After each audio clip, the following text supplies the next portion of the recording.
안녕하세요. 지금으로부터 무려 170년 전 덴마크의 철학자 쇠렌 키르케고르가 던졌던 생각이 하나 있습니다.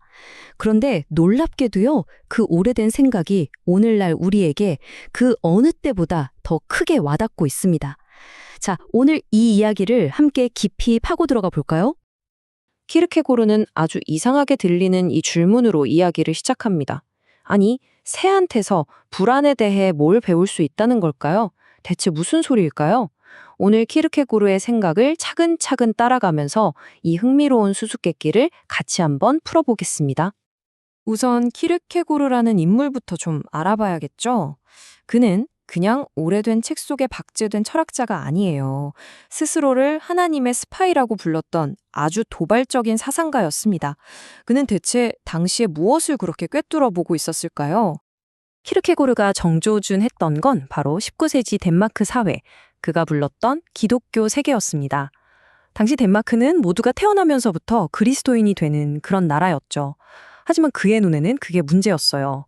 모두가 신자처럼 보이지만 실제 삶을 들여다보면 믿음은 온데간데 없는 그냥 껍데기만 남은 사회, 바로 그 점을 비판했던 겁니다. 자, 그럼 이 문제에 대해 키르케고르는 어떤 해법을 내놓았을까요? 정말 놀랍게도 그는 성경 마태복음 6장에서 그 답을 찾습니다. 그리고 우리에게 아주 뜻밖의 스승 둘을 소개해 주죠. 한번 생각해 보세요. 공중에 나는 새나 들에 핀 백합은 어제를 후회하거나 내일을 걱정하지 않잖아요. 다른 새보다 더 화려한지, 다른 꽃보다 더 예쁜지 이런 비교 자체를 하지 않죠. 바로 이 지점, 이 완벽하게 순수한 기준을 가지고 키르케고르는 인간의 두 가지 다른 삶의 방식을 딱 놓고 비교하려고 했던 겁니다. 자, 키르케고르가 발견한 첫 번째 삶의 방식, 이건 어떤 특정한 종류의 염려에 완전히 먹혀버린 삶입니다. 그는 이걸 이방인의 염려라고 불러요.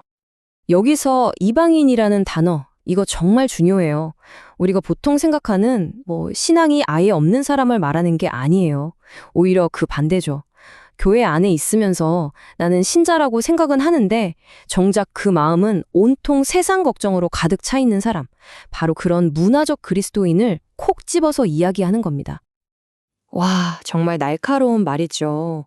겉보기엔 신앙생활을 하는 것 같지만 삶의 진짜 중심에는 하나님이 없는 텅 빈 상태라는 거예요.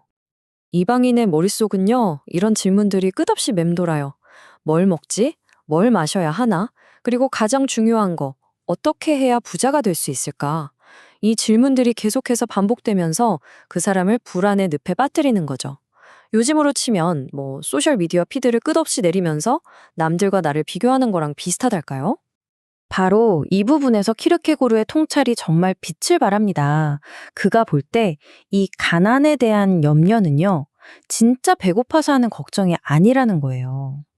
이건 그냥 부자가 되고 싶다는 욕망일 뿐이라는 거죠. 다시 말해서 이건 물질적인 문제처럼 보이지만 사실은 영적인 문제라는 겁니다.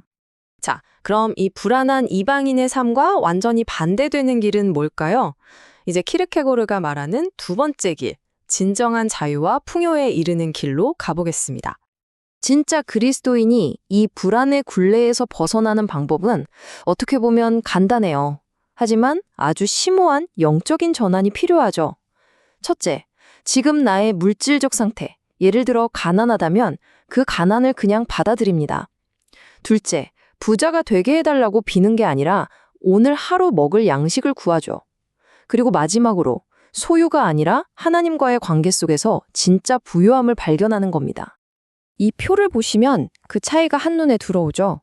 자, 보세요. 외부적인 조건은 둘 다 가난일 수 있어요. 똑같죠?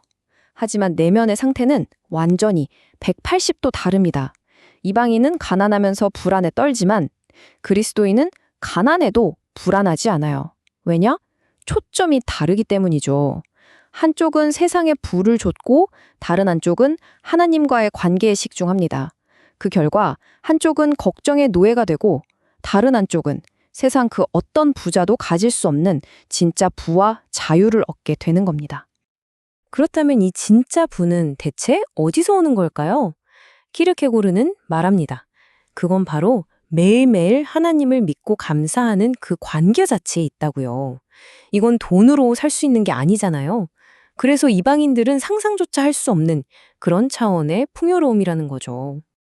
자, 그런데 이게 170년 전 이야기잖아요. 이게 과연 21세기를 살아가는 우리랑 무슨 상관이 있을까요? 지금부터 그 놀라운 연결고리를 한번 찾아보겠습니다.